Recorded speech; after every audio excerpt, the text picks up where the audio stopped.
Hi friends, welcome to Abhi Seshtak. எல்லாரும் எப்படி இருக்கீங்க? இன்னைக்கு நம்ம வீடியோல ஒரு ஹெல்த்தியான ராகி பனானா கேக் எப்படி பண்றதுன்னு வீடியோல பார்க்கலாம். வாங்க வீடியோக்குள்ள போலாம். Friends, இந்த ராகி பனானா கேக் பண்றதுக்கு ஃபர்ஸ்ட் நான் டின்னை நல்லா ஆயில் கிரீஸ் பண்ணி பட்டர் பேப்பர் எல்லாம் போட்டு ரெடி பண்ணி வச்சாச்சு. இப்போ நெக்ஸ்ட் நம்மளுடைய வெட் இன்கிரீடியன்ட் ரெடி பண்ணி வச்சிடலாம். இதுக்கு ஒரு மிக்ஸி ஜார் எடுத்து நான் இதில் ஒரு 2 பனானா ரஃபா கட் பண்ணி ஆட் பண்ணியிருக்கிறேன். இதுக்கு கூட ஒரு 1/2 கப்பு ப்ரௌன் சுகர் ஆட் பண்ணியிருக்கிறேன். ஒரு 2 எக்கு ஆட் பண்ணியிருக்கிறேன். அப்புறமா இதை ஒரு 30 செகண்டு நல்லா பீட் பண்ணி எடுத்துக்கலாம். நம்மளுடைய எக்கு சுகர் இதெல்லாமே நல்லா பீட் ஆகி கிடைக்கணும். பனானா எல்லாம் இந்த அளவுக்கு மேஷ் ஆகி கிடைக்கணும். இப்போ இதுக்கு கூட ஒரு 1/4 கப்பு கொக்கோ பவுடர் சேர்த்துருக்கிறேன். அதுக்கு கூட 1 டீஸ்பூன் பேக்கிங் பவுடர், ஒரு 1/4 டீஸ்பூன் பேக்கிங் சோடா, அப்புறம் 2 ஸ்பூன் குக்கிங் ஆயில் சேர்த்துருக்கிறேன். அப்புறமா 1/4 கப்பு பால், அப்புறம் ஒரு பிஞ்ச் ஆஃப் சால்ட்டு இதெல்லாம் சேர்த்து திரும்பவுமே நல்லா ஒரு மிக்ஸ் பண்ணி எடுத்துக்கலாம்.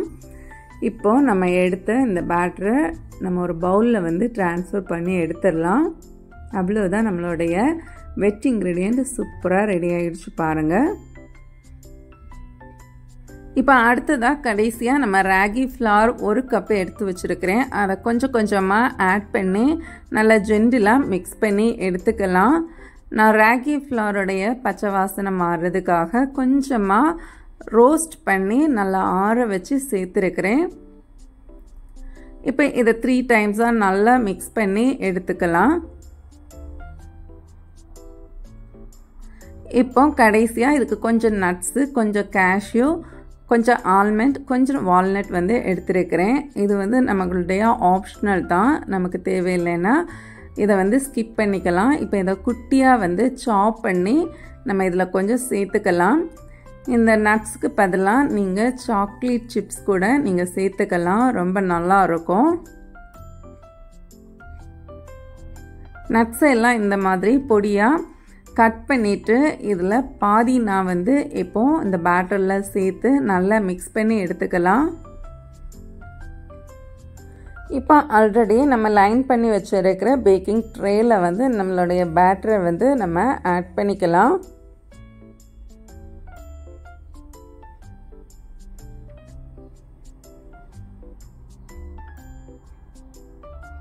இப்போ எல்லா இடமும் ஈவனாக நல்லா ஸ்ப்ரெட் பண்ணி விட்டுட்டு நல்லா ஒரு 4-5 டைம்ஸ் டேப் பண்ணி கொடுத்துக்கலாம். ஏதாவது ஏர் பபிள்ஸ் இருந்துச்சுன்னா ரிலீஸ் ஆகுறதுக்காக. அப்புறமா ஒரு சின்ன டூத் ஸ்டிக் வச்சு இந்த மாதிரி சிக்ஸாக கூட நம்ம எடுத்துக்கலாம். உள்ளாடி ஏதாவது ஏர் பபிள்ஸ் இருந்தாலும் நமக்கு இது பர்ஸ்ட் ஆகி கிடைக்கும். அவ்வளவுதான்.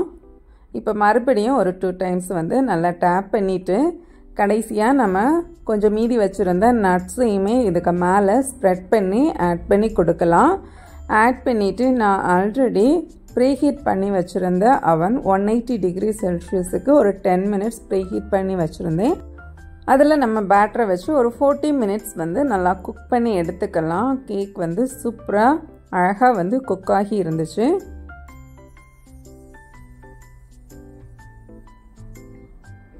பாருங்கள், நம்மளுடைய கேக் இந்த மாதிரி தான் அழகாக சூப்பராக குக் ஆகி இருந்துச்சு. இப்போ கொஞ்சமாக நல்லா கூல் பண்ண விட்டுட்டு சைடில் கொஞ்சமாக ரிலீஸ் பண்ணி கொடுத்துட்டு இதை திருப்பி எடுத்துக்கலாம்.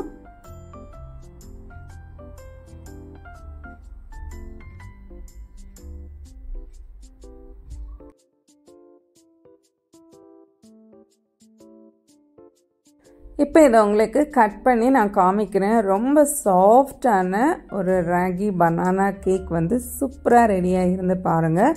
இதில் நம்ம ஒயிட் சுகர் யூஸ் பண்ணலை, நான் ப்ரௌன் சுகர் தான் யூஸ் பண்ணியிருக்கிறேன். அதே மாதிரி மைதா மாவுக்கு பதிலாக நம்ம ராகி ஃப்ளார் யூஸ் பண்ணியிருக்கிறோம். ரொம்ப ஹெல்த்தியான ஒரு கேக் ரெசிபி. கண்டிப்பாக நீங்களும் இதை ஒரு முறை வீட்டில் ட்ரை பண்ணி பாருங்கள். வீடியோ பிடிச்சிருந்தா மறக்காமல் லைக் பண்ணுங்கள். உங்கள் ஃப்ரெண்ட்ஸ் அண்ட் ஃபேமிலிக்கு கூட ஷேர் பண்ணுங்கள். நான் இன்னொரு இன்ட்ரெஸ்டிங்கான வீடியோவில் உங்களை மீட் பண்ணுறேன். அது வரைக்கும் பாய், டேக் கேர், தேங்க்ஸ் ஃபார் வாட்சிங்.